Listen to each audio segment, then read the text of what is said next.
What's going on, guys? Andrew Piluk Hockey here, back again with another video. Today I'm going to be talking about something a little bit surprising, and this is Travis Dermott re-signing with the Toronto Maple Leafs for 2 years. The contract is worth $1.5 million each year. I put out a tweet saying that I was a little bit surprised that they gave him the $1.5 million, but we will get into that in a second. If you are new to this channel, I would greatly appreciate it if you help me get to 10,000 subscribers. I know there's a lot of people that watch these videos that aren't subscribed, and that's okay. But if you do keep coming back, I would really appreciate it if you just click the subscribe button, liking this video or disliking it if you don't like it. Comment down below. We'll have a chat, have some constructive criticism, whatever it is. Or just chat amongst all the Leaf fans and hockey fans down below in the comments. I'd really appreciate that as well. Engaging in the videos is always fun. But yeah, thank you guys, and let's move on with this video. So basically, we'll read this first here. The Toronto Maple Leafs announced today that the hockey club has signed defenseman Travis Dermott to a 2-year contract extension. Like we mentioned, the average annual value of the contract is worth $1.5 million, so $3 million over the 2 years. Dermott is 24 years old, so he's still a younger guy, but not necessarily in the prospect or rookie or sophomore type of territory. The guy's been playing for a little bit here. He skated in 51 regular season games with the Leafs during the past season. The 2020-21 season, had 6 points with 2 goals and 4 assists, appeared in 3 playoff games. And the Newmarket native has registered 47 points, 11 goals, 36 assists in over 200 regular season games.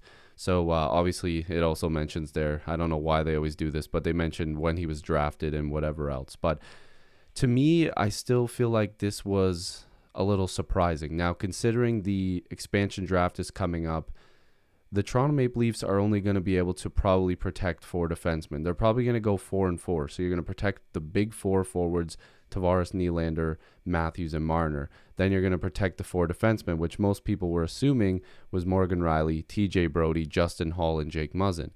Now with this Dermott contract, that means he will be left exposed. Now, it could be the same situation with Spezza, where they just signed him and it was like, okay, well, Seattle's probably just going to take Kerfoot. Okay, fine, whatever. It doesn't matter.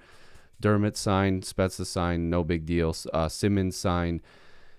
But this is a little interesting to me. Now, there's some people here that think that I don't like Justin Holl. I actually really do like Justin Holl, and I've actually defended him in a bunch of videos and streams and stuff. But to me, this screams like, okay, if the Leafs are going to go after another middle-of-the-pack defenseman, do they want to pay Justin Holl that money, even though I do believe he should stay on this team? He's worth his contract. It's just now the Leafs are kind of trying to find money everywhere. So if the Leafs were trying to sign another TJ Brodie-like defenseman, like in that price range, you can't have Justin Holl at $3 million on your bottom pairing. They'll go, okay, well, let's try Liljegren or Dermott or Sandin on the bottom pairing and let this new defenseman slide into the Justin Holl spot. That's the only reason why I said Justin Holl could be a guy that gets traded. But it's looking like Dermott is just going to be a depth guy, and hopefully they hold on to Holl unless they do make a significant upgrade on that second pairing. But I just wanted to clear that up. No hate towards Justin Holl. This could be a sign-in trade with Dermott. I doubt it. The fact that this deal was signed for 2 years, I think the Leafs are hoping that he has another level to him still. I thought that last year was his last opportunity, to be completely honest with you guys.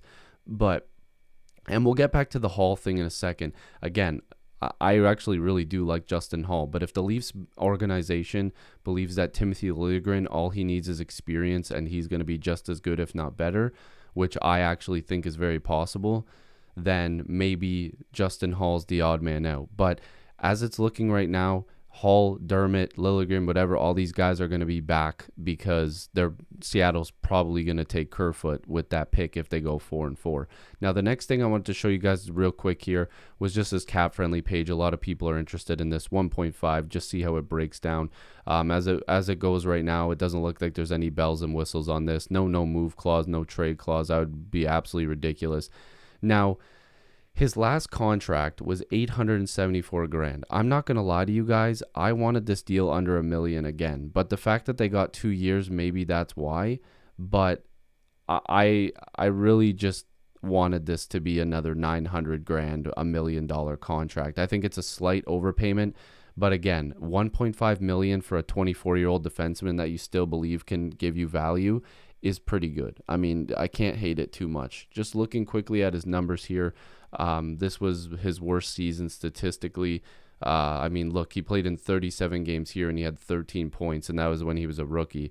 In 51 games played here, he had 6 points. He wasn't exactly in favorable positions, but Dermott didn't play as well as we know he can play. Like, Dermott has another level to him, but it's unlocking that. I think the Leafs still feel like there's some unlocking to do here. But where does he fit in? Liljegren is going to get a shot to make this team. Sandin is going to get a shot to make this team. And, I mean, they had him on the first power play unit in the playoffs. Sandin is making this club. I still feel like Bogosian is a depth option, but it still doesn't make sense to me.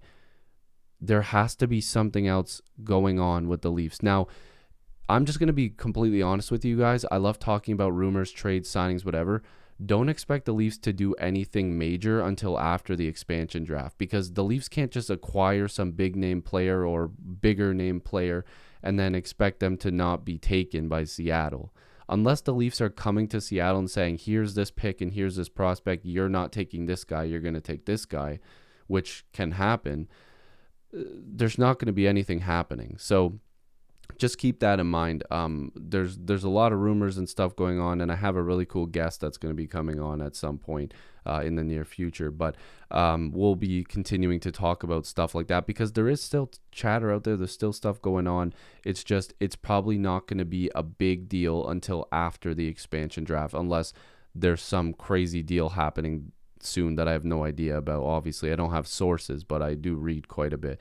Now, you're going to see Kerfoot up here. You can just pretty much take him and put him, I just put him on LTIR so that number goes back up. But basically, this is the number you're going to have after Kerfoot likely gets taken in the expansion draft. You're probably going to need to upgrade at center here. I like Brooks, but I don't know if you want Spezza as your third line guy, even though I actually do want him on the third line. So you have 2 spots here. Likely one of Mikheyev or Engvall gets traded or sent down. So you might have to fill 3 spots here. The blue line right now, as it looks right now, is going to be Riley, Brody, Muzzin, Hall, Sandin, Dermott, with the option of bringing up Timothy Liljegren as well as your extra, maybe re-signing Bogosian. And then you need a backup goaltender. I still think the Leafs need to find... Oh, no, Hall's getting only paid $2 million. That's an absolute steal of a contract. Now I have no idea why they would want to get Dermott at 1.5. This honestly doesn't make too much sense to me. But I don't know. Maybe I'm in the minority and I tweeted this here. But like, I don't really get this contract. I really don't. I think the Leafs know that they can bury most of that contract fine, but like, why not just let Liljegren come up, like, and give him a shot there? I like Dermott. I really do. I want him to stay on this team. I just don't get the 1.5 million. I don't get it. But regardless, they need to fill out 2 spots here. They need to fill out the backup position. But they do have the money. If you're going to lose Zach Hyman, you have $12 million. If you re-sign Hyman, you probably only have about, like $6 or $7 million left, depending on what he gets paid. So it's still enough. Like, technically, the Leafs could walk into next year with this blue line and address it at the deadline if they have to. But they actually did quite well with something like this and Bogosian, which they still could bring Bogosian back on a cheap deal and send one of these guys somewhere else, Sandin to the minors, or, Sandin and Dermott's down as a scratch or whatever.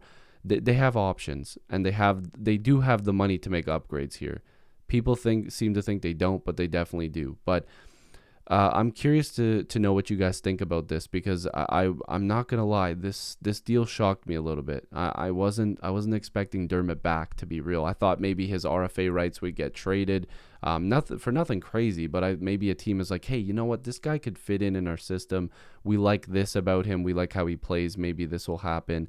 Or I thought maybe the Leafs would sign him right before the season started for like a cheap deal under $1 million or right at $1 million.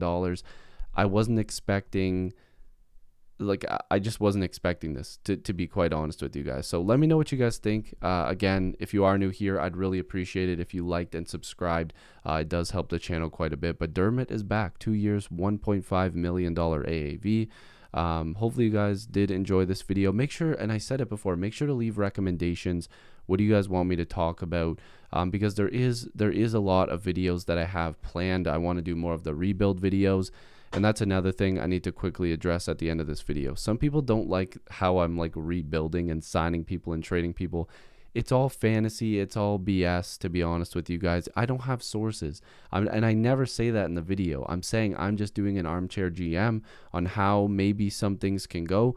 There's some lineups where I'll tell you guys this is an educated guess type of lineup where it could make sense. And then there's other ones where it's just like, oh, if this random rumor happened, this is how the team would look. So again, nothing too crazy there. Just fun. It's literally just fun. So hopefully you guys have been enjoying the videos. Make sure to recommend some down below. I really appreciate you guys, and hopefully I'll see you in the next video or stream. Peace.